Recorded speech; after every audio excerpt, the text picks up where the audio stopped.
buenas tardes, señoras y señores. Bienvenidos al atardecer de este jueves, día 4 de diciembre de 2025. No les descubro nada nuevo si les digo que el Partido Socialista, que es el partido gobernante que tenemos en España, está atravesando un momento especialmente apurado, porque tiene corrupciones que le van cercando por los cuatro costados.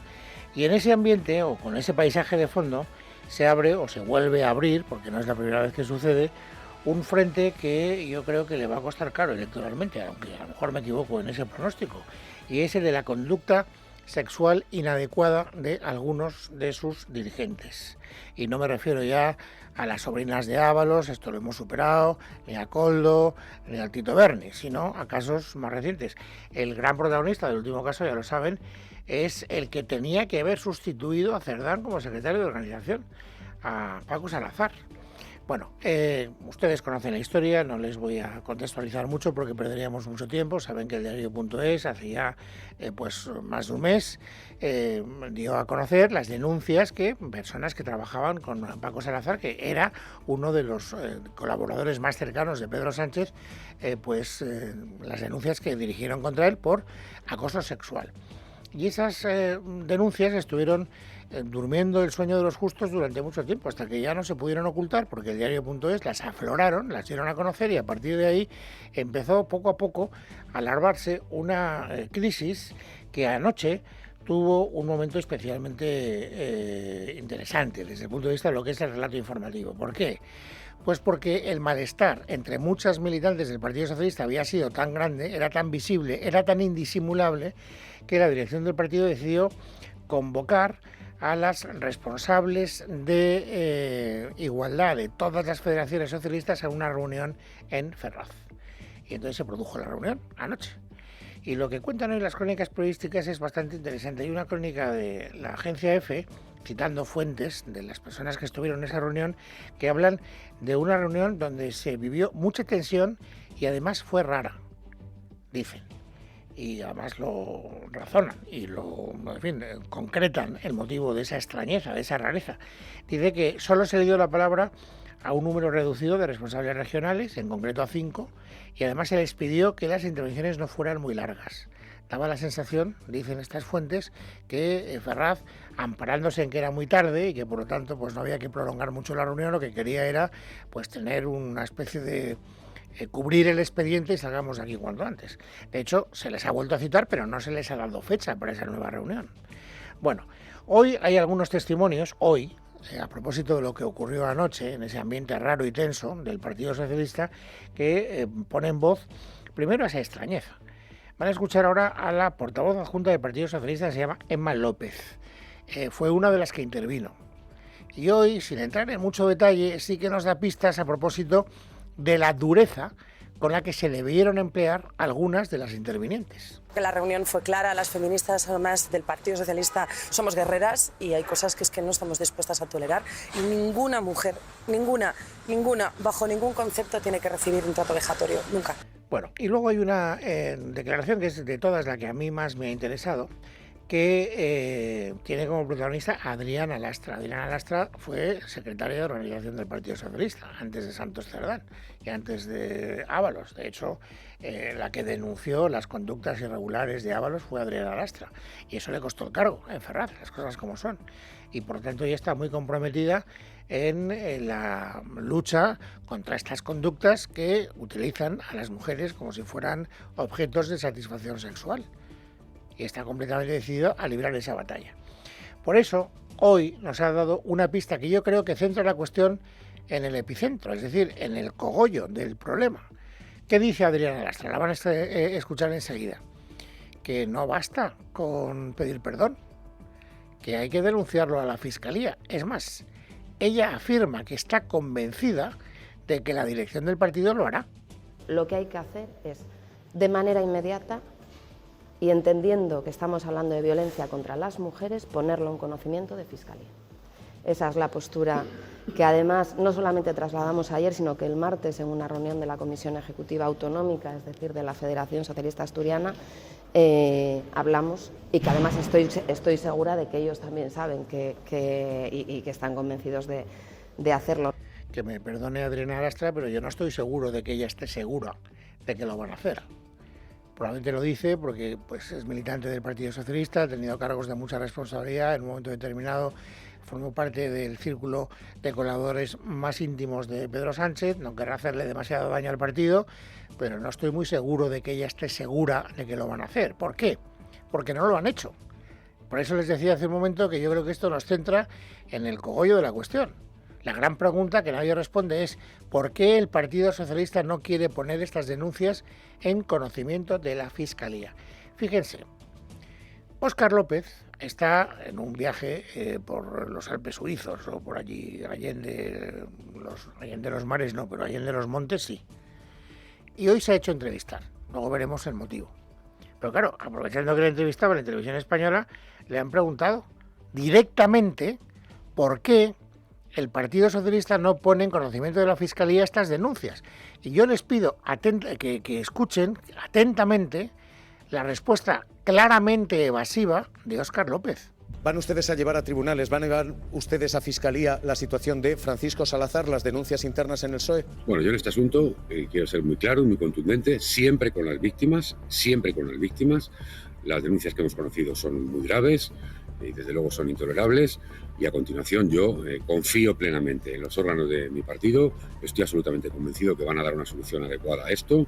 Y yo desde luego confío plenamente en los órganos del Partido Socialista para resolver esta situación tan dolorosa. Por 2 veces invoca la investigación de los órganos del partido, pero les recuerdo que la pregunta no era esa.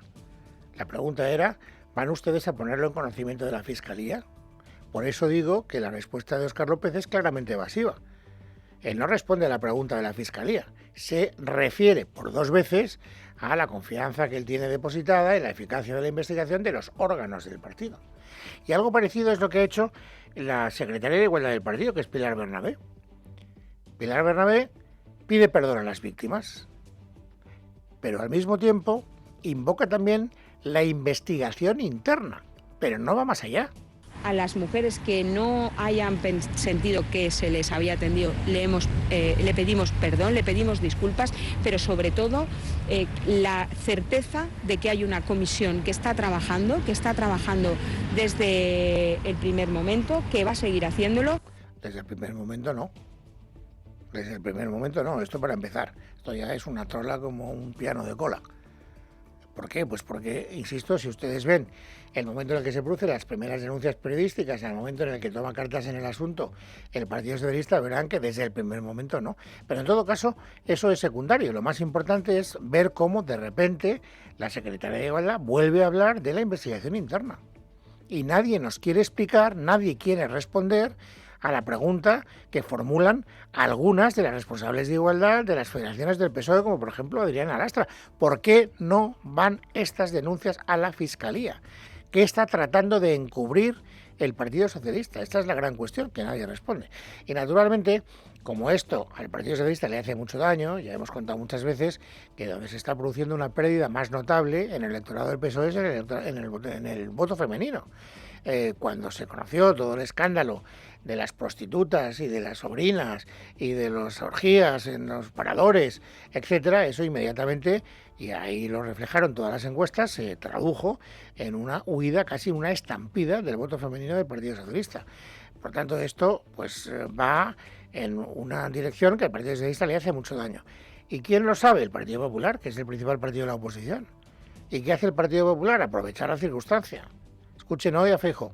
Que un señor como el señor Salazar, 6 años en el Palacio de la Moncloa, no haya sido detectado, acredita la doble moral y la hipocresía en la defensa de las mujeres por parte del Partido Socialista.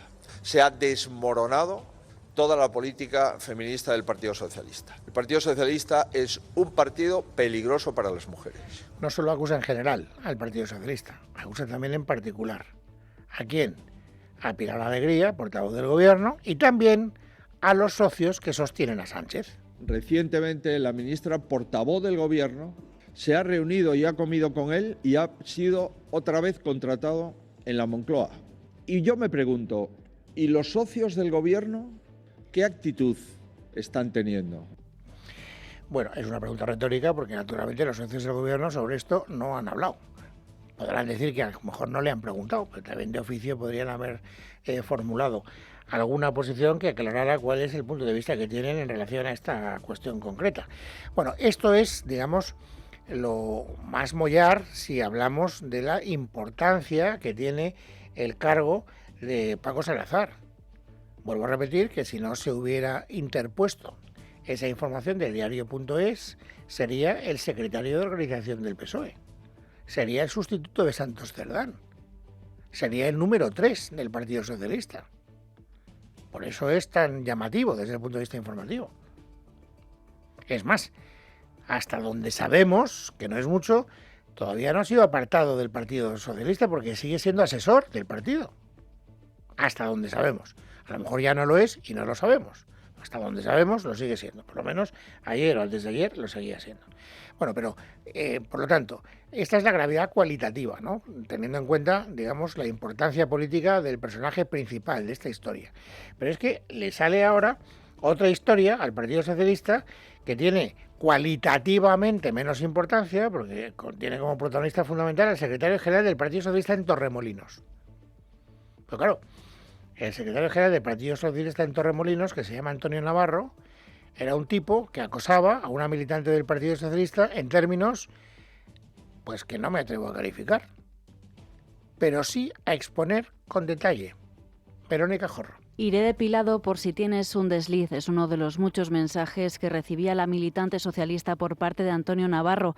Según los WhatsApps, algunos de 2021 y adelantados por Diario Sur, en el marco de una conversación laboral, Navarro escribe: no me esquives, que te quiero meter ficha. Ella trata de reconducir el diálogo, el debate sobre las prioridades, le dice ella, pero según esos mensajes, Navarro insiste: yo sé cómo quitarte el dolor de cabeza. Más adelante añade: lo a gusto que estaríamos ahora con una copa de vino y un sofá. La mujer reprocha la insistencia, tú a lo tuyo, a lo que Navarro responde: no, para nada, es que estás muy buena. Ella vuelve a desviar el comentario mencionando un acto municipal, pero minutos después él retoma el tono personal. ¿Ese escote lo has tenido siempre? Se me ha olvidado ponerme una camiseta básica, se justifica ella. Según los mensajes aportados, el diputado socialista replica: aunque te pusieras cuello vuelto, ibas a estar igual de buena. Sin embargo, todo estalla el 9 de septiembre de 2021, cuando, según relata la mujer en su denuncia, le tocó el trasero sin su consentimiento, hecho que rechacé, dice de inmediato, advirtiendo de que informaría a la dirección del partido si insistía. Tras el rechazo, Navarro inundó el móvil de la víctima con más de 100 mensajes en 5 horas, intentando disculparse y a la vez victimizándose, pero días después volvió a la carga con mensajes tipo: cuando te enfadas te pones muy guapa, te ponía hora de vuelta y media, preferiría una foto tuya, bonita foto de perfil, ¿por qué estás tan buena? Y él ya ha comentado: iré depilado por si tienes un desliz. En su denuncia, la mujer sostiene que estos mensajes han afectado gravemente a mi tranquilidad y seguridad y que le generaban una presión insoportable e incluso miedo de que pudiera llamar al timbre de mi casa. Por otro lado, el secretario general del PSOE de Málaga, José L. Aguilar, ha asegurado que en el momento en que se abran diligencias por parte de la Fiscalía, iniciarán los trámites para la suspensión de militancia de Antonio Navarro. El PSOE de Málaga es y va a ser siempre un espacio seguro para todas las mujeres y un espacio libre de cualquier tipo de acoso hacia las mismas. Navarro rechaza todas las acusaciones, niega haber acosado a ninguna militante y sostiene que se trata de una venganza política. Bueno, naturalmente esta es una bola de nieve que todavía tiene que hacerse más gorda. Quiero decir que al Partido Socialista aquí le ha salido un grano que vamos a ver hasta dónde les lleva. Y como les decía al principio del programa, pues este es uno de los flancos que están cercando por corrupción, porque esto es corrupción, que nadie se engañe, al partido gobernante. Y mientras tanto siguen naturalmente las investigaciones judiciales y las comparecencias ante las comisiones de investigación de algunas de las personas que colaboraron con Cerdán, con Ábalos, con Koldo, etcétera. Hoy le ha tocado el turno a Juan Francisco Serrano. Juan Francisco Serrano era el número 2 de Cerdán en la Secretaría de Organización del Partido Socialista. Y debe ser que ahora se ha puesto de moda en el Partido Socialista utilizar lo que usó hace 2 días, el lunes, o hace 3, el lunes, me parece que fue el lunes, a lo mejor fue el martes, bueno, 2 o 3 días, el presidente del gobierno, cuando dijo: hombre, sí, yo he colaborado con el señor Ábalos, pero no conocía al señor Ábalos. Bueno, pues fíjense lo que ha dicho hoy Juan Francisco Serrano, del que durante tanto tiempo ha sido su jefe. El Santos Cerdán que salía en el informe de la UCO no obedece al Santos Cerdán con el que yo trabajé. Así que aquí tenemos una vía exculpatoria. Eso es una cosa curiosa. Naturalmente, claro, los senadores ya saben que el Partido Popular tiene mayoría absoluta del Senado, por tanto estas comparecencias nunca son cómodas para los comparecientes. Entonces él tenía que ser coherente. Mire usted, el Santos Cerdán que yo conocía no se compadece con el que aparece reflejado en los papeles de Lugo. ¿Eso quiere decir que nunca tuvo conocimiento de sus mangancias? Usted era una persona muy próxima al señor Santos Cerdán. ¿Usted tuvo en algún momento conocimiento de los hechos que han llevado a ser procesado al señor Santos Cerdán? ¿En algún momento? Muy rotundamente. No. No, usted no sabía nada. O sea, ¿esto lo hacía el señor Cerdán a escondidas de todo el mundo? Yo no he tenido conocimiento. De sus colaboradores más cercanos, de todo el mundo, por supuesto, digo de ustedes. Yo nunca he tenido conocimiento de eso que usted me habla. Nunca. Bueno, y si ahora me preguntan, no lo pueden hacer, pero vamos, yo me doy por preguntado. Yo quiero pensar que ustedes me preguntan, bueno, ¿y a usted, Herrero, qué es lo que más le ha llamado la atención de la comparecencia de Juan Francisco Serrano en el Senado? Les voy a decir. Él habla con mucha convicción, como ven, a la hora de decir que no tenía ni idea de la verdadera faz del señor Santos Cerdán. Pero cuando le preguntan por cosas concretas, de repente pierde la memoria. Y esto a mí me parece muy llamativo. Es más, sostiene cosas que a mí particularmente, y que me perdone el señor Serrano, me resulta extraordinariamente difíciles de creer. ¿Le pagó alguna comida a Santos Cerdán en este restaurante Sazadón? ¿A usted? No recuerdo ahora, pero señoría, no sé, yo he compartido comidas con el señor Santos Cerdán de trabajo muchas, o sea, no lo sé. O sea, que es posible que sí. Le digo porque con la tarjeta de Servinavar, no, le digo porque con la tarjeta de Servinavar hay 49 cargos correspondientes a este restaurante y es por saber, claro, al final les pagaba él. ¿Ha comido ahí o no? Quiero recordar, no lo sé ahora mismo, usted, yo no me acuerdo de lo que he hecho de los 3. ¿Pero sabe cuál es el restaurante? Sí, porque lo hemos sabido toda España, pero poco más, es que no puedo dar, no sé qué importancia, no sé. O sea, que no puede asegurar que no ha comido ahí. Sí, no lo recuerdo, señoría, tendría que mirar todos los días de los 3 últimos años, desde el 23 de julio del año 2023, 22, perdón. O sea, usted conoce ese restaurante porque se ha hecho muy famoso a través de todas las informaciones periodísticas y no recuerda si ha estado en ese restaurante. Ya no si ha pagado o si ha dejado de pagar, pero ¿ha estado? ¿De verdad? ¿Usted no se acuerda si ha estado en ese? ¿De verdad? ¿Cree usted que eso es verosímil? No, hombre, no. A otro perro con ese hueso. Yo, francamente, creérmelo, no me lo puedo creer. O sea, tampoco puedo demostrar que mienta, pero me parece una de las explicaciones más inverosímiles que he oído en mucho tiempo. Bueno, y luego también hay que hacer referencia a un asunto que en este caso a quien pone contra las cuerdas es el Partido Popular, en concreto el Partido Popular de Madrid.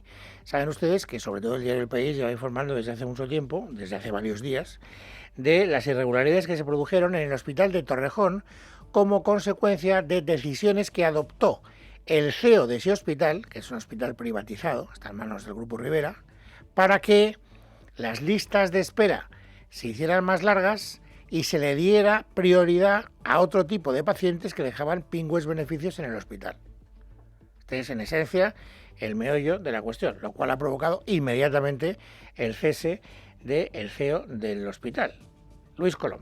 ¿Qué tal? Buenas tardes. El CEO del Grupo Rivera ha dimitido de su cargo de gestor del Hospital de Torrejón de Ardoz tras la publicación de unos audios en los que pedía aumentar las listas de espera de este hospital público de gestión privada para incrementar los beneficios de la empresa. Este es uno de los sonidos que han provocado su marcha. En Torrejón, en el año 22 y 23, decidimos como organización hacer un esfuerzo para bajar la lista de espera.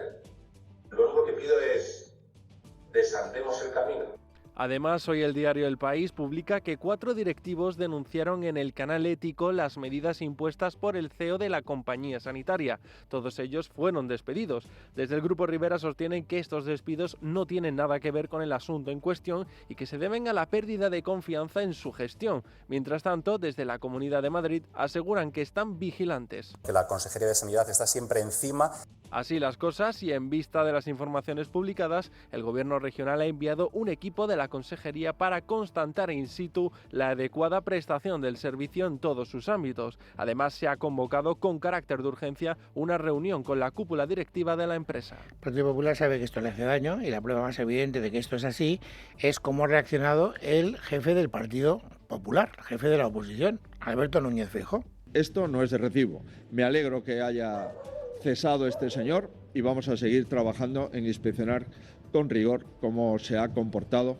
ese hospital desde el punto de vista quirúrgico y médico.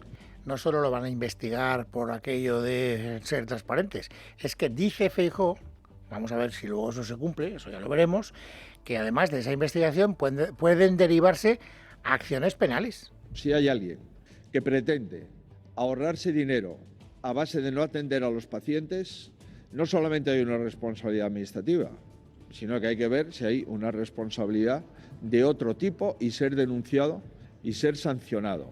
Bueno, por lo tanto, insisto, aquí tenemos un asunto que está tratando de esclarecer la presidenta de la Comunidad Autónoma de Madrid, Isabel Díaz Ayuso. Ya veremos en qué acaba esa investigación y si hay o no hay, como insinúa el señor Feijóo, algún tipo de denuncia ante los tribunales.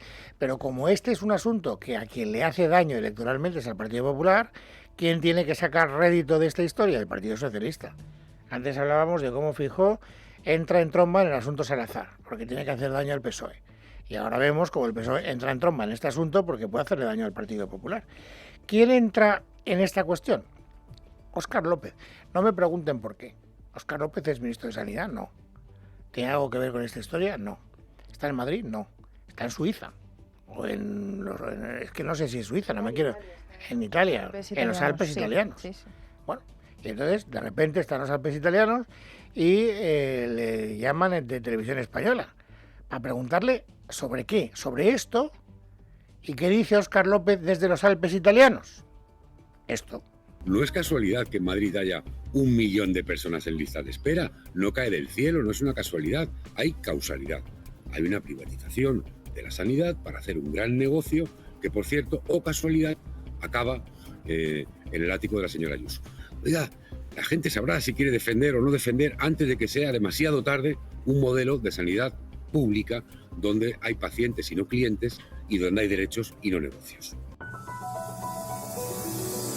Bueno, es jueves, es 4 de diciembre de 2025. Vamos, amigos, ahora a completar, como siempre, el paisaje informativo sobresaliente del día. Esmeralda Ruiz, bienvenida, buenas tardes. Buenas tardes, Luis, y además con novedades interesantes, porque José Luis Ábalos hoy ha recurrido su ingreso en prisión, alegando ausencia de indicios. Hoy el Supremo tenía que revisar los recursos presentados tanto por él como por Koldo García contra el auto de procesamiento del magistrado Leopoldo Puente. Y si se confirma el procesamiento, ¿qué? Pues que Ábalos será suspendido como diputado, porque sí, hasta hoy sigue cobrando su sueldo. Interesante la revelación que hace hasta ahora el diario El Español.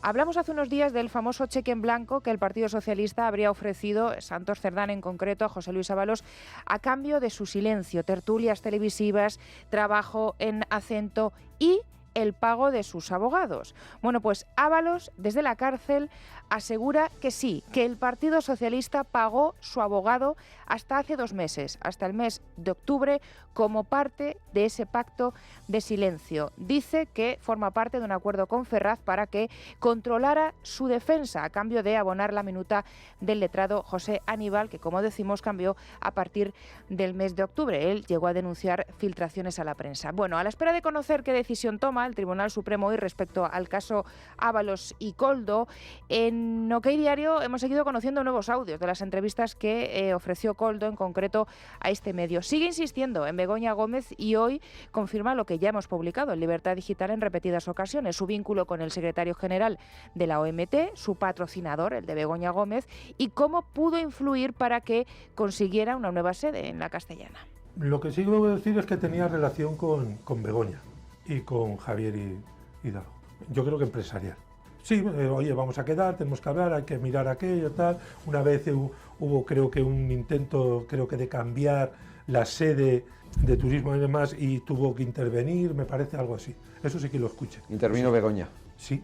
A esta hora también hay novedades respecto a su caso, al caso de la mujer de Pedro Sánchez. La Audiencia Provincial de Madrid acaba de revocar la imputación acordada por el juez Juan Carlos Peinado contra el delegado de Gobierno en Madrid, Francisco Martín Aguirre, por la contratación de Cristina Álvarez como asesora. El tribunal concluye que no se ha proporcionado el más mínimo indicio de participación en un supuesto delito de malversación derivado de la contratación de la asesora.